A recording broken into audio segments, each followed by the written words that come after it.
এই যে বাঘ হাঁটছে, বাঘের ডানা কিন্তু এটা। আমরা এখন বাঘের ডানায় আছি এবং গন্ধ পাওয়া যাচ্ছে, আমরা কিন্তু নাকি গন্ধ পাচ্ছি বাঘের, দেখতেই পাচ্ছেন, স্পষ্ট দেখা যাচ্ছে, একদম স্পষ্ট বাঘের পায়ের ছাপ এটা। আমরা কয়েকজন সুন্দরবনের গহীনে ঢুকে যাচ্ছি, বিস্তীর্ণ কাশবন পেরিয়ে, কাশবনের ভিতর দিয়ে আমরা এগিয়ে যাচ্ছি। আমাদের সামনে ফারুক সর্দার বনরক্ষী, তিনি আছেন, আমাদের পথ চিনিয়ে নিয়ে যাচ্ছেন বনের ভিতর দিয়ে।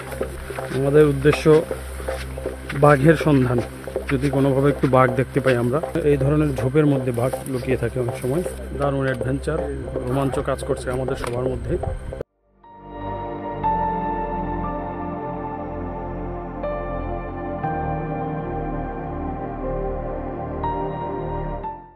গভীর বনের মধ্যে ঢুকে যাচ্ছি আমরা এখন, বনের পথে। ফারুক ভাই বনরক্ষী, উনি আমাদের নিরাপত্তার দায়িত্বে আছেন। কবজি সমান পানি মারিয়ে আমরা এখন বনের ভিতর ঢুকছি।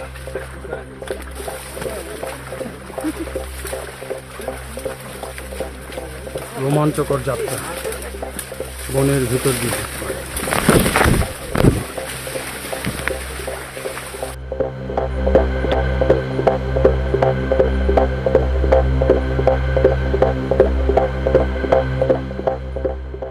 দুই পাশে বন, গাছপালা, ডাল সরিয়ে আমাদের চলতে হচ্ছে।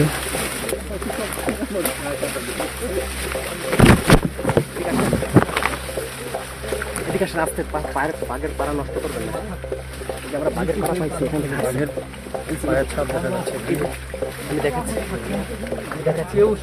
এই সবাই আমি দাগ দেওয়া আছে। হ্যাঁ, এই যে বাঘ হাঁটছে এখান থেকে, ঠিক আছে, এই যে বাঘ হাঁটছে, বাঘের ডানা কিন্তু এটা। আমরা এখন বাঘের ডানায় আছি, বাঘের ডানা দেখতে পাচ্ছেন, বাঘ কেটে গেছে। এই যে বাঘের পাড়া দেখেন, এই যে বাঘের পাড়া, পায়ের ছাপ, এই যে আমি দাগ দিয়ে দিচ্ছি দেখেন, ঠিক আছে। এবং এই যে এই কিছুক্ষণ আগে হাঁটছে, কিছুক্ষণ আগে আমি দাগ বলে দিয়ে বাঘ গিয়েছে। এই যে দাগটা দিয়েছি, এবং এই দাগটা আর ক্লিয়ার পাচ্ছেন, এই যে এইবার এই যে এটা বাঘের পা, এই যে ক্লিয়ার পাচ্ছেন দাগটা। আগের পায়ের ছাপ কিছুক্ষণ আগে এখান থেকে চলে গেছে।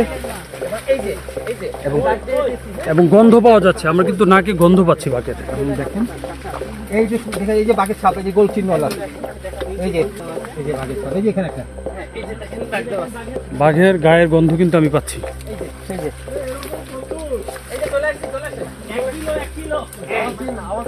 এই যে বাঘের ছাপ দেখতেই পাচ্ছেন, স্পষ্ট দেখা যাচ্ছে, একদম স্পষ্ট বাঘের পায়ের ছাপ এটা।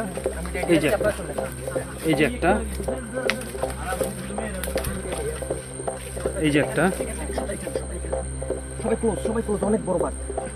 সবাই ক্লোজ হন একটু। আপনারা সবাই এক জায়গা থাকেন, হ্যাঁ, সবাই এক জায়গা থাকেন। বাঘটি কোন দিকে গিয়েছে আমরা ট্রেস করতে পারছি না। হ্যাঁ, আমরা যেদিকে যাচ্ছি আসলে বাঘটি সেদিক দিয়ে গেছে। এই যে পায়ের ছাপ দেখা যাচ্ছে, এই যে পায়ের ছাপ,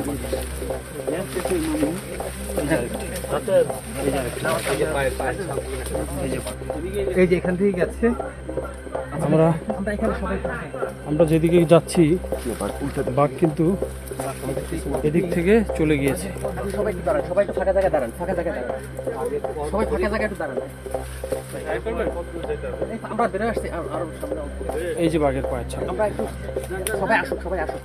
ঠিক এই জায়গা দিয়ে অন্যরকম একটি যাত্রা আমাদের এই সুন্দরবন ভ্রমণে। কোনো সমস্যা নেই, আমরা আছি, আসেন, বাঘের পায়ের আমরা চলে আসি। এই যে বাঘের একটি স্পষ্ট ছাপ দেখা যাচ্ছে, খুবই বড় একটি বাঘ। মোটামুটি আমরা এখন অনেকটাই জঙ্গলের, ঘন জঙ্গলের ভিতর থেকে বেরিয়ে আসছি। এখন অনেকটা এখানেও কিন্তু বাঘের পায়ের ছাপ আছে, এই যে ঘন ঘন।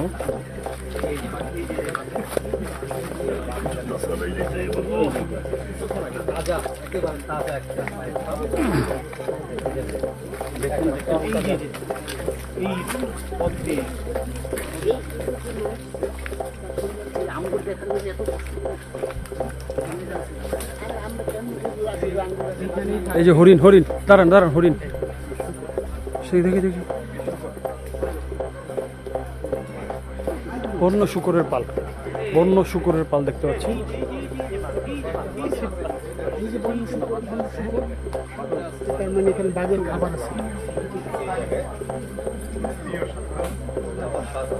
বন্য শুকরের পাল এখানে দেখতে পাচ্ছি।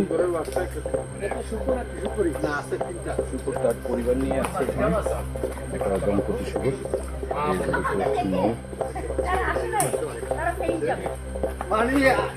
একেবারে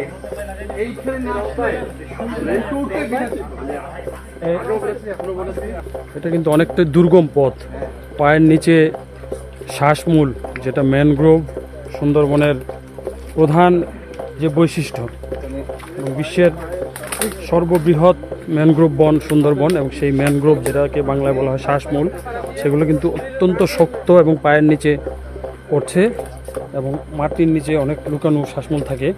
খালি পায়ে হাঁটা খুবই ঝুঁকিপূর্ণ, আবার জুতা পরে এই কাদার মধ্যে হাঁটাও কিন্তু খুবই কঠিন। এজন্য আমরা খুব সতর্কতার সঙ্গে হাঁটতে হচ্ছে। এই যে প্রচুর শ্বাসমূল দেখতে পাচ্ছেন।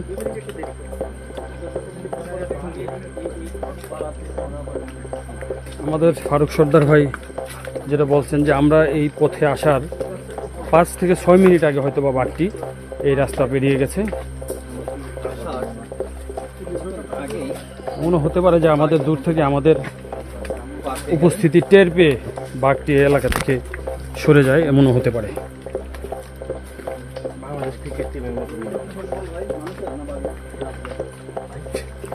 তৌহিদ ভাই, আর জুতার অবস্থা দেখলে আমাদের যাত্রা পথের কতটা দুর্গম ছিল সেটা কিছুটা হলেও টের পাওয়া যাবে।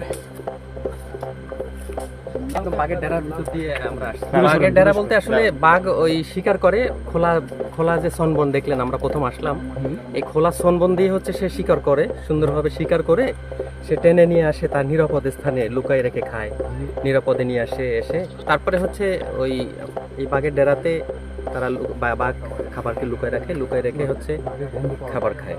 আর আমরা ঠিক সে বাঘের ডেরার ভিতর দিয়ে, আপনারা তো আসলেন, কেমন কি দেখলেন। আর আমাদের যে বাঘটা চলে গেছে সে হয়তো বা কয়েক ঘন্টা, মানে আমি আনুমানিক মানে বলছি আর কি, কয়েক ঘন্টা আগে সে ওখান থেকে যাবে, আমরা কিন্তু গন্ধ পাচ্ছিলাম, এবং সে আশেপাশেই আছে, এবং এই এরিয়াতে মনে করেন যে এই বাঘ মানে প্রায় মোটামুটি আল্লাহর রহমতে দেখা যায়। এবং আমিও বলছিলাম, আপনাদেরকে শেয়ার করছিলাম যে আমার একটা সুযোগ হয়েছিল একটা ভিডিও করার, নিরাপদে থেকে আপনাদের মেহমানদেরকে নিয়ে একটা লাইভ করার সুযোগ হয়েছিল। যাক, ধন্যবাদ সবাইকে।